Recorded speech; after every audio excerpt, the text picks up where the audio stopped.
কি গন্ধ ছড়িয়েছে, মাছ ভাজার গন্ধ কার কার ভালো লাগে, আমার তো ব্যাপক লাগে। এই দেখুন এক পিঠটা মাছের ভাজা হয়ে গেছে, তাই উল্টাবার চেষ্টা করছি। মাছ উল্টাবার সময় আমার খুব ভয় লাগে যে ভেঙে না গেলে হয়। ঠিক করে ভাজা হলে ভাঙে না, তো দাঁড়ান আগে উল্টে নিই, তারপর আপনাদেরকে দেখাচ্ছি। এই দেখুন উল্টে ফেলেছি, ভাঙেনি, একটাও মাছ ভাঙেনি, দারুণ হয়েছে। ভাজা মাছের গন্ধ যা লাগে না, এতেই অর্ধেক খিদে পেয়ে যায়।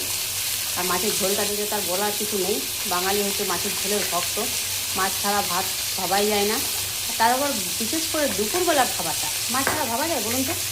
বাঙালির আবেগ মাছের ঝোল ভাত।